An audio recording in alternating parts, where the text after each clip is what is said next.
بسم اللہ الرحمن الرحیم کنتم خیر امت اخرجت للناس. اب وہ کانٹیکسٹ وہی چل رہا ہے کہ امت محمدیہ صلی اللہ علیہ وسلم کو ایڈریس کیا جا رہا ہے. پچھلا بھی پورا رکوع اسی پر تھا اور امت محمدیہ صلی اللہ علیہ وسلم کو 3 نکاتی ایجنڈا دیا گیا تھا دعوت و تبلیغ کے اعتبار سے. اب اسی کو آگے لے کے چلا جا رہا ہے. اے امت محمدیہ صلی اللہ علیہ وسلم کنتم خیر امت اخرجت للناس، تم سب سے بہترین امت ہو جو لوگوں کے لیے نکالے گئے ہو. تمہارا مقصد لوگوں کے لیے نکلنا ہے، اور وہ کیا نکلنا ہے؟ تأمرون بالمعروف وتنہون عن المنکر، تم نیکی کا حکم دیتے ہو اور برائی سے روکتے ہو. وتؤمنون باللہ، اور اللہ پر ایمان لاتے ہو. اللہ پر ایمان کو سیکنڈری جگہ پر ایڈریس کیا گیا. پرائمری طور پر 2 چیزیں، تم نیکی کا حکم دیتے ہو اور برائی سے روکتے ہو، اور اللہ پر ایمان لاتے ہو. کیا مطلب؟ کہ اللہ پر ایمان کا تقاضا ہے کہ نیکی کا حکم دو اور برائی سے منع کرو. جس کا ایمان اللہ پر مضبوط ہوگا وہ شیطان کو ننگا نہیں ناچنے دے گا. وہ کہے گا اپنے ہاتھ سے روک سکے گا تو ہاتھ سے برائی کو روکے گا، نہیں تو زبان سے ضرور روکے گا، اور اگر بالکل کمزور ایمان والا ہوا تو دل میں ضرور برا جانے گا.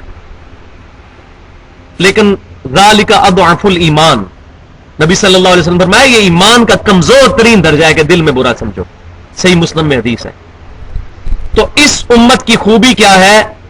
نیکی کا حکم دیتے ہیں، برائی سے روکتے ہیں اور اللہ پر ایمان لاتے ہیں، جیسا کہ ایمان لانے کا حق ہے.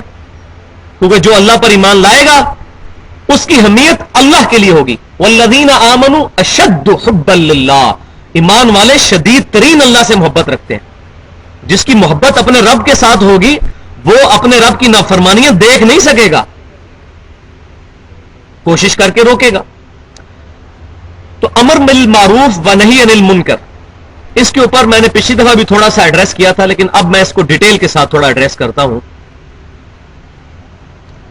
4 حدیثیں اس کانٹیکسٹ میں بیان کروں گا. پہلی حدیث صحیح بخاری سے ہے. صحیح بخاری میں امام کائنات صلی اللہ علیہ وسلم کی حدیث موجود ہے. آپ صلی اللہ علیہ وسلم نے نیکی کی دعوت کرنے والے اور برائی سے روکنے والوں کی مثال بیان فرمائی. آپ صلی اللہ علیہ وسلم نے ارشاد فرمایا کہ کچھ لوگ دریا کے سفر پر نکلے اور وہ ایک کشتی میں سوار ہوئے جس کشتی کی 2 منزلیں. اب انہوں نے آپس میں کوڑا ڈالا، کوڑا اندازی کی، بیلٹنگ کی. تو کچھ لوگوں کا نام اوپر والی منزل کے لیے نکلا، کچھ لوگوں کا نام نیچے والی منزل کے لیے نکلا. اب دونوں کشتی پہ جب سوار ہوئے تو کچھ لوگ اوپر کی منزل میں چلے گئے، کچھ نیچے کی منزل میں. لیکن پانی کا بندوبست اوپر والی منزل میں تھا، تو نیچے والے لوگ پانی حاصل کرنے کے لیے اوپر والی منزل پہ جایا کرتے تھے. لیکن کچھ وقت گزرنے کے بعد ان کو یہ احساس ہوا کہ ہمارے لیے سیڑھیاں چڑھنا اور بار بار اوپر جانا بڑا مشکل ہے. تو انہوں نے کشتی کے پیندے میں سوراخ کرنا شروع کر دیا کہ اوپر جانے کی کیا ضرورت ہے، پانی تو نیچے موجود ہے، سمندر کا پانی، اور کشتی میں سوراخ کر کے پانی یہیں سے نکال لیتے ہیں. تو آپ صلی اللہ علیہ وسلم نے اس بات پر ارشاد فرمایا کہ اب اگر اوپر والی منزل والے لوگ نیچے والے لوگوں کو روکتے ہیں کہ وہ کشتی میں سوراخ نہ کریں، خود بھی بچیں گے، ان کو بھی بچا لیں گے. اور اگر ان کو نہیں روکتے اور کہتے ہیں یہ تو اپنی منزل میں سوراخ کر رہے ہیں، ان کو کرنے دیں، ہمیں کیا فرق پڑتا ہے، تو وہ خود بھی غرق ہوں گے اور وہ بھی غرق ہوں گے. یہ صحیح بخاری میں نبی صلی اللہ علیہ وسلم نے نیکی کی دعوت اور برائی سے روکنے کی مثال بیان فرمائی کہ جو لوگ نیکی کی دعوت نہیں کرتے ان کی مثال اسی اوپر کی منزل والے لوگوں کی طرح ہے کہ وہ کہہ رہے ہیں یہ تو اپنی نچلی منزل میں سوراخ کر رہے ہیں، ہمیں کیا فرق پڑتا ہے. لیکن کیا ہوگا جب وہ کشتی میں سوراخ ہوگا، پانی کشتی میں داخل ہوگا، اوپر والے بھی ڈوبیں گے، نیچے والے بھی. پھر ان میں فرق نہیں ہوگا کہ سوراخ تو نیچے والوں نے کیا تھا، اوپر والے کیوں غرق ہوئے. بالکل اسی طرح جو نیکی کی دعوت نہیں کریں گے وہ اوپر کی منزل والے لوگ ہیں، اور نیچے وہ لوگ ہیں جو کہ برائی کر رہے ہیں. اوپر والوں پر لازمی ہے کہ وہ نیچے والوں کو روکیں. تو یہ نبی صلی اللہ علیہ وسلم نے نیکی کی دعوت اور برائی سے روکنے کو ایک مثال سے بیان فرمایا. دوسری حدیث صحیح مسلم میں ہے، امام کائنات صلی اللہ علیہ وسلم نے فرمایا کہ مومن کی نشانیاں بیان فرماتے ہوئے آپ صلی اللہ علیہ وسلم نے ارشاد فرمایا کہ جب بھی کوئی برائی دیکھو اس کو اپنے ہاتھ سے روکو، اگر اس پر طاقت نہ رکھتے ہو تو اپنی زبان سے روکو، اور اگر اپنی زبان سے بھی نہیں روک سکتے تو کم از کم دل میں برا جانو، لیکن فرمایا ذالک اضعف الایمان، یہ ضعیف ترین درجہ ہے ایمان کا، اس کے بعد تو ایمان ہے ہی نہیں ہے، کمزور ترین درجہ، ایک باریک سا رشتہ ہے ایمان کے ساتھ اور وہ ٹوٹ جائے گا، ظاہر ہے کہ جو اللہ کی حدوں پر جائے گا تو وہ حد کراس بھی کر جائے گا، اس سے پیچھے رہنا ہے، کم از کم زبان سے ضرور برا کہنا ہے۔ شیطان کو گونگا ناچنے، گونگے شیطان نہیں بننا کہ شیطان ناچتا رہے اور ہم گونگے شیطان بن کے اس کو انڈورس کرتے رہے، ضرور روکنا ہے، نیکی کی دعوت ضرور کرنی ہے، برائی سے ضرور روکنا ہے۔ تو فرمایا آپ صلی اللہ علیہ وسلم نے کمزور ترین درجہ یہ ہے کہ تم دل میں اس کو برا سمجھو، کمزور ترین درجہ۔ تیسری حدیث صحیح بخاری اور صحیح مسلم کی متفق علیہ حدیث ہے، امام کائنات صلی اللہ علیہ وسلم نے ارشاد فرمایا کہ قیامت والے دن دوزخ میں، اب یہ دعوت کے حوالے سے ایک بہت بڑی چیز ہے جو قرآن پاک میں سورہ الصف کی آیت نمبر 2 میں ارشاد ہوئی، لما تقولون ما لا تفعلون، اے ایمان والو لوگوں کو وہ کیوں کہتے ہو جو خود نہیں کرتے، دوسروں کو تو وصیت کر رہے ہو نیکی کے کام کی، خود اس پر عمل نہیں کر رہے، لوگوں کو تو برائی سے روک رہے اور خود نہیں روک رہے۔ یہ منافقانہ کردار جو ہے اس کو قرآن میں ایڈریس کیا گیا، تو نیکی کی دعوت کے حوالے سے یہ حدیث بخاری اور مسلم کی ذہن میں رکھیں۔ آپ صلی اللہ علیہ وسلم نے ارشاد فرمایا قیامت والے دن دوزخ کے اندر جو لوگ اوروں کو نیکی کی دعوت دیتے تھے اور برائی سے روکتے تھے لیکن خود نہیں رکتے تھے اور نہ خود نیکی پر عمل کرتے تھے، ان کی انتڑیاں آگ کی بنا دی جائیں گی اور وہ اپنی انتڑیوں کے گرد دوزخ کے اندر چکر لگائیں گے جس طرح کے گدھا چکر لگاتا ہے، یا ہمارے اس کلچر کے اندر کولو کا بیل جو ہے پانی نکالنے کے لیے چکر لگاتا ہے، عرب کے کلچر کے اندر گدھے کو وہ چکر لگوایا کرتے تھے پانی نکالنے کے لیے یا اس طریقے سے گندم کو الگ کرنے کے لیے سٹے سے۔ تو آپ صلی اللہ علیہ وسلم نے فرمایا کہ اس شخص کی مثال جو خود نیکی کی دعوت لوگوں کو دیتا ہے اور برائی سے روکتا ہے لیکن خود اس پر عمل نہیں کرتا، اس کی انتڑیاں آگ کی بنا دی جائیں گی، وہ اپنی انتڑیوں کے گرد چکر کاٹے گا، بولے اعوذ باللہ تعالی، اور سارے دوست کی اس کے گرد جمع ہو کر پوچھیں گے کہ بھائی صاحب آپ تو بہت بڑے مولانا صاحب تھے، بڑے شیخ الحدیث شیخ القرآن تھے، آپ تو جمعے کے خطبے میں بڑے اچھے واز کیا کرتے تھے، آپ دوزخ میں کیوں پہنچ گئے ہیں؟ تو وہ مولانا صاحب کہیں گے یا جو بھی، وہ کہیں گے کہ افسوس ہم وہ کہا کرتے تھے جس پہ خود عمل نہیں کیا کرتے تھے، اس وجہ سے ہم دوزخ میں پہنچ گئے۔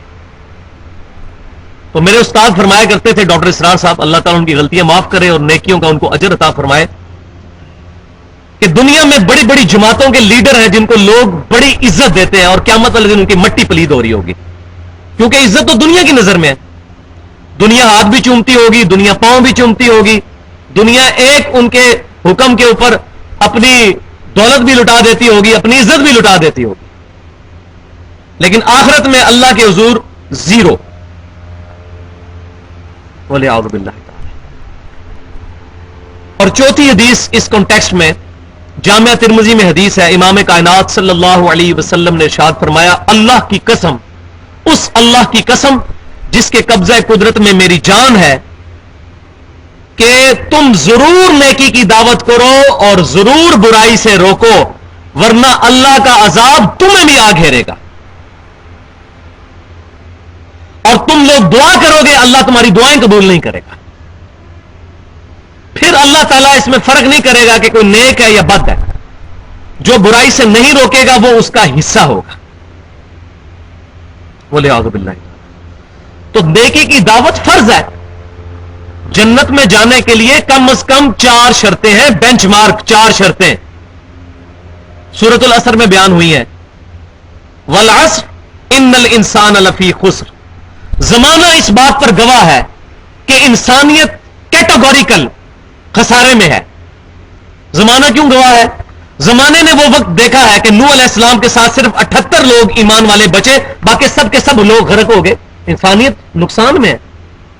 زمانے نے وہ وقت دیکھا کہ لوط علیہ السلام کی 2 بیٹیاں آپ کے ساتھ صرف نجات پائیں، پوری لوط علیہ السلام کی قوم پتھروں کی بارش سے ہلاک کی گئی.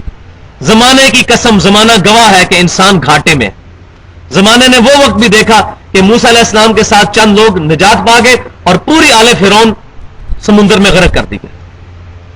زمانہ اس بات پر بھی گواہ ہے کہ قوم عاد اور قوم سمود کو ہلاک کیا گیا عذاب کے ذریعے. تو اوورآل تو انسانیت گھاٹے میں ہی چلتی آ رہی ہے. الا الذین آمنوا، ہاں مگر چند لوگ جو ایمان لے آئیں، وعملوا الصالحات نمبر 2، اور نیک اعمال کریں. یہ 2 ہیں، ابھی 2 اور باقی ہیں. وتواصوا بالحق، اور حق بات کی وصیت کریں. وتواصوا بالصبر، اور حق بات جب کریں گے تو مخالفت تو ہوگی. میٹھی میٹھی توحید تو سارے سن لیتے ہیں. جب آپ لوگوں کو ایسی توحید بیان کریں گے جس کے اندر شرک سے چھٹکارے کی طرف بھی ترغیب دلائی جائے گی تو لوگ تو مخالفت کریں گے. لوگ تو پارٹی بازی کے چکر میں، فرقہ واریت کے چکر میں، جماعتی چکر میں آ کے مخالفت کریں گے. حق بات سننے کی تو کسی کے اندر وہ قطعی جو ہے وہ ہمت ہوتی بہت کم لوگوں کے اندر. تو وتواصوا بالحق، حق بات کی وصیت. حق بات کیا ہے؟ یہ قرآن سورہ بنی اسرائیل میں آیا وَبِالْحَقِّ أَنزَلْنَاهُ وَبِالْحَقِّ نَزَلَ. اس قرآن کو ہم نے حق کے ساتھ نازل کیا، پرپزفل، مقصد کے ساتھ، اور یہ حق کے ساتھ نازل ہوا. اور سورۃ الحدید میں جا کے تو پھر اس کا کلائمیکس ہے أَلَمْ يَأْنِ لِلَّذِينَ آمَنُوا أَن تَخْشَعَ قُلُوبُهُمْ لِذِكْرِ اللَّهِ وَمَا نَزَلَ مِنَ الْحَقِّ. کیا ایمان والوں پر ابھی وہ وقت نہیں آیا کہ ان کے دل اللہ کی یاد کی طرف جھک جائے اور اس حق کی طرف جو ہم نے ان کی طرف اتارا. یہ حق یہ ہے وتواصوا بالحق. دعوت الی القرآن، دعوت الی القرآن، دعوت الی القرآن. تو قرآن کی جب دعوت ہوگی تو ظاہر ہے کہ پھر تو کوئی نہیں ٹکے گا اس کے سامنے. پھر جب فرقہ واریت کی دعوت ہوگی وہ اس سے ٹکرا جائے گی. قرآن تو پھر کہے گا ان الذین فرقوا دینہم وکانوا شیعا لست منہم فی شیء. اے محبوب صلی اللہ علیہ وسلم، بے شک جن لوگوں نے دین میں فرقے بنائے اور اپنے آپ کو گروہوں میں بانٹ لیا، ان کا آپ سے کوئی تعلق نہیں صلی اللہ علیہ وسلم. پھر قرآن تو کہے گا وَاعْتَصِمُوا بِحَبْلِ اللَّهِ جَمِيعًا وَلَا تَفَرَّقُوا. اللہ کی رسی قرآن کو مضبوطی سے پکڑ لو، فرقوں میں مت بٹو. قرآن تو پھر انڈیا کے شہروں کے نام مسجدوں کے باہر نہیں نکلنے دے گا. مسجدوں کے ہیڈز کے اوپر، مسجدوں کے دروازوں پر فرقوں کے نام تو نہیں قرآن لکھنے دے گا. وہ تو دعوت الی الاسلام، دعوت الی القرآن، دعوت الی الایمان ہوگی. فرقوں کی دعوت نہیں ہوگی. مخالفت ہوگی تو مخالفت ہوگی تو وتواصوا بالصبر. پھر صبر کی بھی تلقین کرنی پڑے گی. جس کو آپ دعوت الی الحق کے لیے تیار کر رہے ہیں اس کو یہ بھی تیار رکھیں کہ بھائی پھینٹی لگے گی. یہ بات کرو گے تو پھینٹی لازمی ہے. حق بات بلند کرو گے تو پھینٹی لگے گی. یہی وجہ ہے کہ جن لوگوں کی نوکری دین کے ساتھ لگی ہوئی ہے ان کے لیے بڑا مشکل ہے کہ وہ اپنے مکتبہ فکر کے خلاف ممبر سے بات کریں. کسی بریلوی دیوبندی کے لیے یہ چیز آسان نہیں ہے کہ وہ اپنے ممبر سے بخاری اور مسلم میں جو نماز کا طریقہ لکھا ہے یہ لوگوں کو بتائے. کسی اہل حدیث کے لیے یہ بات آسان نہیں ہے کہ وہ ممبر رسول سے یہ بات بتائے کہ نبی صلی اللہ علیہ وسلم سر ڈھانپ کے نماز پڑھا کرتے تھے. سر ڈھانپ کے نماز پڑھنا سنت ہے. بغیر سر ڈھانپے نماز تو ہو جاتی ہے لیکن خلاف سنت ہے. وہ تو داڑھی کے بغیر بھی نماز ہو جاتی ہے.